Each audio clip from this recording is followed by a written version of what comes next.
Good evening, visitors. Welcome to the Australian War Memorial's last post ceremony. My name is Gerard Pratt, and joining us today from the Royal Australian Air Force is Wing Commander David Brewer. We welcome the veterans who have served, those that are still serving, and the families that support them.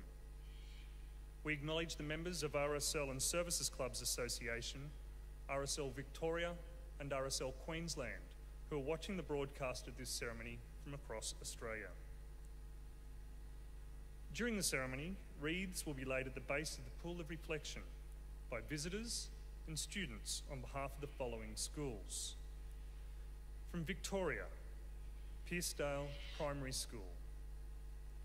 From Western Australia, John Wollaston Community School, Kelmscott, and John 23rd College, Mount Claremont. I invite you all now to please stand and join in singing the national anthem.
Students, please be seated.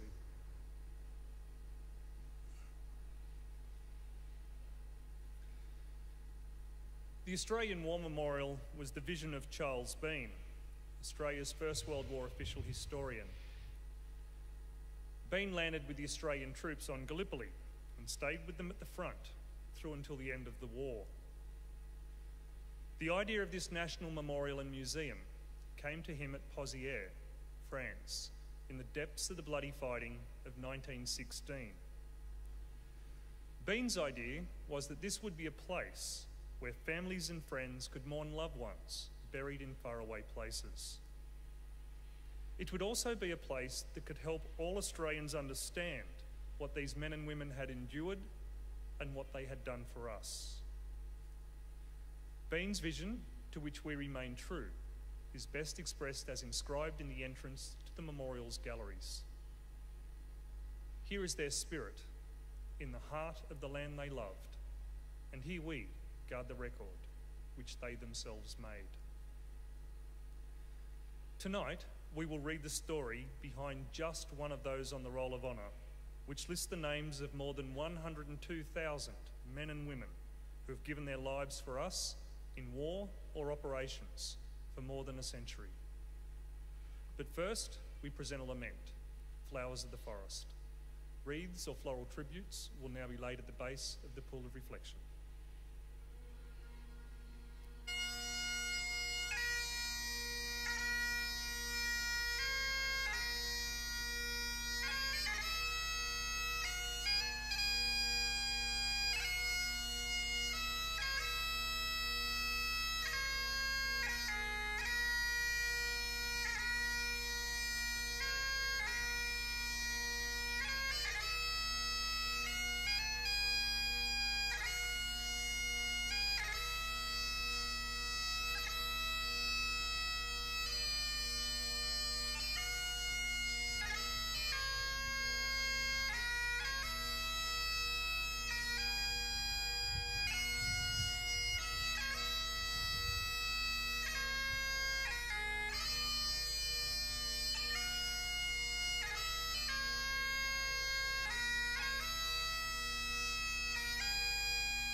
Today, we remember and pay tribute to Wing Commander John Keith Douglas.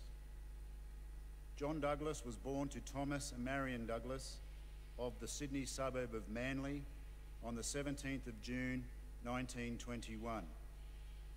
He attended Knox Grammar School and Scots College and later became a salesman for David Jones. Douglas enlisted in the Royal Australian Air Force in February of 1941 at the age of 19. He showed a great aptitude for flying in his training in Australia and in Canada, where he was sent as part of the Empire Air Training Scheme.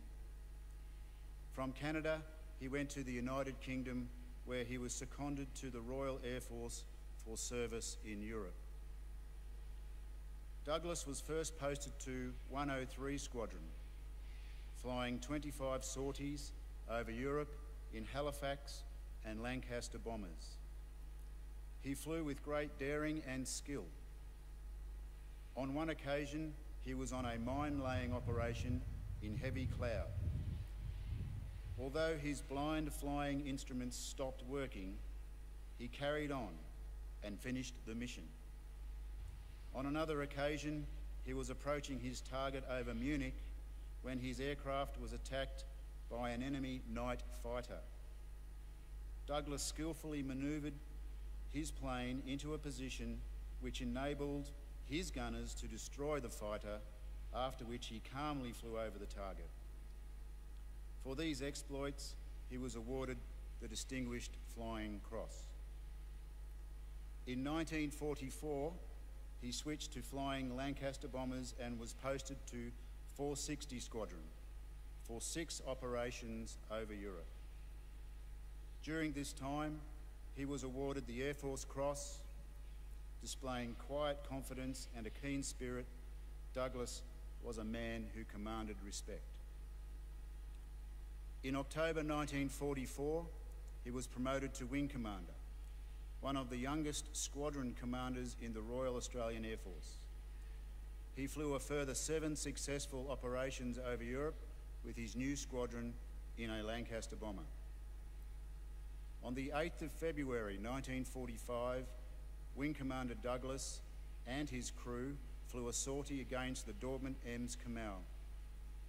Around 15 minutes after leaving the target, their Lancaster bomber gave a great lurch, having probably been hit by an enemy night fighter. Soon the port wing was on fire and Douglas gave the order to bail out. 4 of his crew jumped successfully, 3 were made prisoners of war, and 1 managed to escape capture, making his way to England. But 3 crew members, including Wing Commander John Douglas, who was holding the plane steady so that the others could get out, did not survive the accident. Their bodies were recovered by the Germans and buried. They now lie in the Reichwald Forest War Cemetery. John Douglas was 23 years old. His name is listed on the Roll of Honour on my left, among almost 40,000 Australians who died while serving in the Second World War. His photograph is displayed today beside the pool of reflection. This is but one of the many stories of service and sacrifice told here at the Australian War Memorial. We now remember Wing Commander John Keith Douglas, who gave his life for us, for our freedoms, and in the hope of a better world.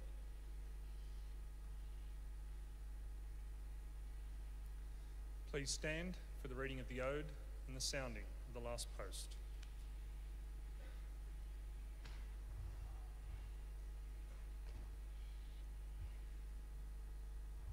They shall not grow old as we that are left grow old. Age shall not weary them, or the years condemn. At the going down of the sun and in the morning, we will remember them. We will remember them.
lest we forget.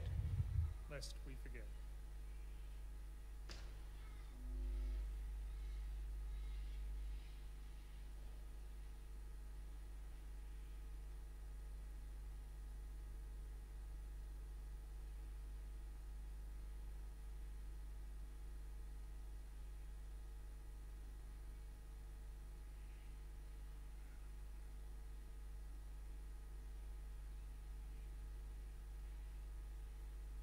We leave you this evening with the words of the memorial's founder, Charles Bean.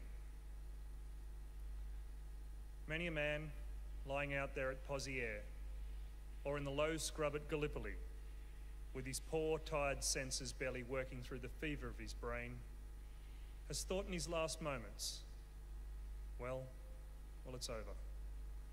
But in Australia, they will be proud of this. Ladies and gentlemen, girls and boys, that concludes the last post ceremony. We thank you all for visiting the Australian War Memorial and wish you all a very good evening. Thank you.